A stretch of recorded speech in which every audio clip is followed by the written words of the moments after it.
When I thought of the celebration for my second year and for my second term as the president of the Senate, I thought I should restrict it only to the church. Yesterday, Parajuji arranged, and we had about 8 archbishops and countless number of bishops who came here. In fact, the first 2 seats were occupied by them. And that's the first time I'm seeing archbishops and bishops not being on this side of the altar. So they said Mass for us yesterday, along with my colleagues who are Catholics. And then today, I thought I should have Mass with you, my brothers and sisters, not of any less importance, but because you are close to me.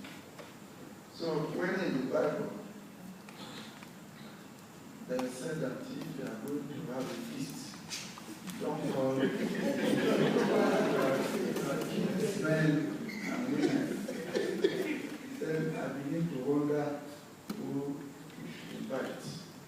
But truly, on a more serious note, anytime they ask me of my immediate family, I always say that we are very many.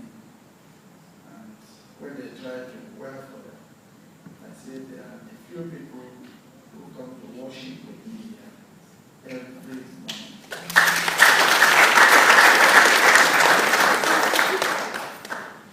You've all stood by me much more than any other group. I know a lot of people outside in my senatorial district voted for me, but no support can be greater than the support of prayer.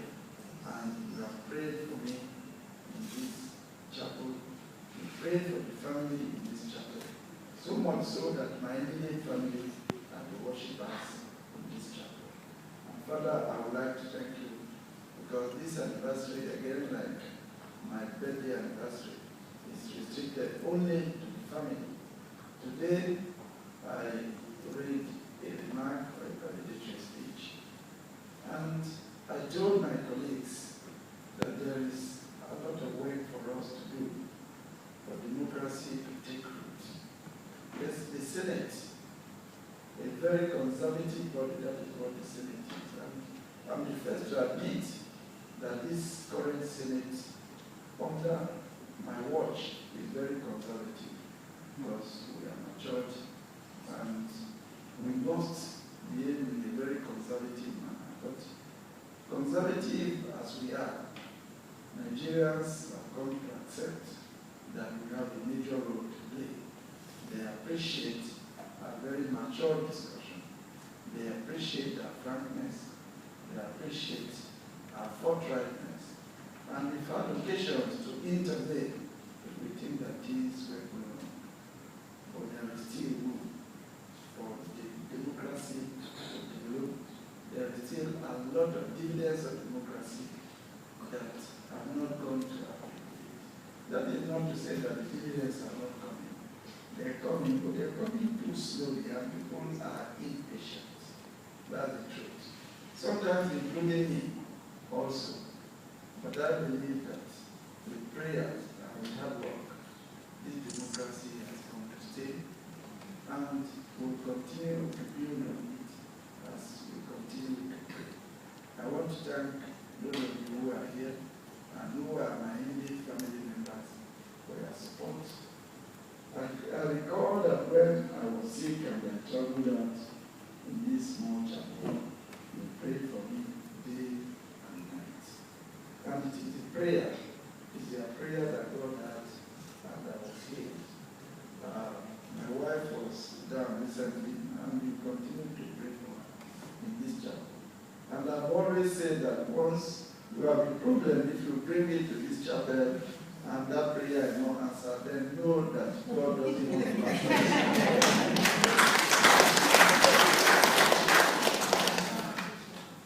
after this mass, Father, I think there is okay, there will be dinner. I want to thank all those who have been working very closely with me. You know, there is a saying in my place that when you see the dock, you know what the dock is? Yes. When you see it on top of water, it's extremely smooth. You just see it very smooth, very gentle, and you love the dock on top of water. But the legs are doing wonders on that. The third thing that the legs are doing inside is unimaginable. So if I've remained this long on that seat, and if I'm doing well, it is because my supporting staff are all working very hard behind the scene. They don't share the glory, but if things go wrong, people will blame them.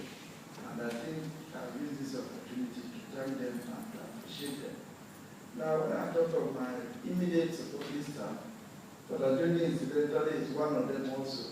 So it's not only our spiritual director here, it's also the staff in my office, and he's one of those who work very hard behind the scene to ensure that I'm a good reflection of my faith, because that is very important. Whatever I do, if things go wrong today, most of you here, people will be shouting outside, you say you know Senator Mark, every day you come and say, hey, Senator Mark, listen, I don't go now. So I'm conscious of that. It is you people who have given me the support and who have encouraged me, and my Indian staff who have worked very closely with me. And I'd like to use the opportunity to thank all my staff. Like I say, all of you are family members, so there is no point in selecting one person out of the family, whether it's my wife or my son. All of you are the same family members, and we all continue to pray for me. If I had given an invitation card, say 150 cards out, you know the number of people who will come. None of you here will have a seat. That's the truth. You will not have a seat, because some people will come with 5, others will come with 10, they bring their security. They will not even allow you to come through the gate that day, because there is so much. But we didn't call for that. I called for those of you who worship here with us every day, so that we can also thank God. When I thank God, it is you, the family members, who are thanking God for me and with me, for having looked after us and having looked after me for this number of years. Incidentally, I'm the longest serving senator in the country. Yes.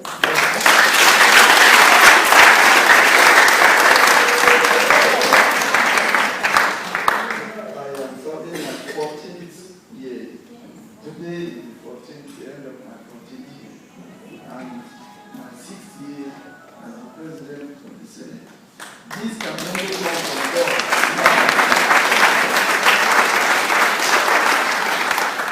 Not from my might, not from my power, not because I'm the most knowledgeable person, but whatever wisdom that God has given me, it is through His grace that all this has happened to me. And the least that I can do is to glorify Him and thank Him along with you, my immediate family members.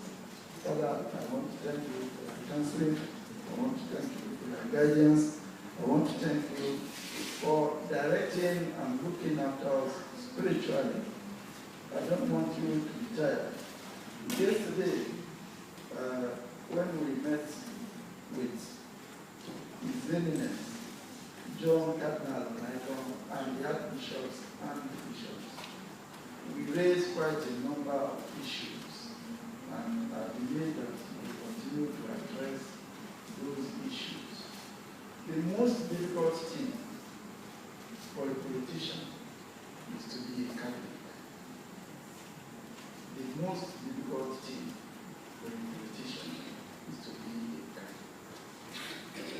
The reason for that is the Catholic faith restricts you from doing so many things that a politician would ordinarily do. So when you combine the two, it is an extremely difficult thing. I go through temptation every blessed day, not just ordinary temptation of being a sinner, no, but temptation that, in fact, you have to be good to your fellow human being. People come to me, those who have access to me, they will bring their ward or their child and say, please, look for work for this, my son or for my daughter. But many of you here don't have access to me. There's so many people out in the field there who don't have access to me. The children will all take examinations to go and see who will be employed. And maybe this big man's son or daughter has not done well. But the ordinary man who is in the village, whose son are taking first position, you bring their own child to me. And you want me to replace that boy or girl who has taken the first position with your child, because he's the man in the society. And the moment I say I'm sorry, I cannot do that, you know what happens next. He lives here, he's able to have access to the media, he's able to castigate me, he's able to pay for an article against me. Not only that, he says, at the end of the day, he says, I'm just totally inaccessible. So he has the opportunity and the way to castigate me. But the ordinary man who is back in a very remote area, whose son has done very well, if the son doesn't get that job, he can't do anything. He just helpless. So we go through these temptations every blessed day. And my prayer is, let God never allow me to remove somebody and put another person, just because that person has access to come and talk. I say this because these are the sort of temptations that politicians go through on a regular basis. But with prayer, God will never allow us to do that. Because a sin against the Lord, to me, is one that can never really be forgiven. Because if I can't help you, at least let me not do something to make you or put you at a disadvantage. So I want to ask you to continue to remember me in your prayers, not only when we are here, when you wake up in the morning, when you pray with your family in the night, when you go to your Sunday service, when you go to your various Christian organizations, remember me in your prayers, because it's only with prayer and God's grace that one can survive. And a good politician, or a politician who wants to be a Catholic, will need prayers more than anything else. Gold and silver I don't need, because it's not that I don't need it, but I don't want it. If you can give me, if you can support me with your prayers, you will give me gold and silver. And my prayer is that whatever I do, it will be done in such a way that at the end of the day, I can defend it before my God. On the final day, because that time for the lady will not be there. To bear witness, and none of you here is going to be there to bear witness to me and my God. And that's why I always want to do those things that I can defend before Him. Because that day there will be no excuse. You can't give an excuse. He has all the answers for the excuses that we are going to give. So I thank you very much. I appreciate your support.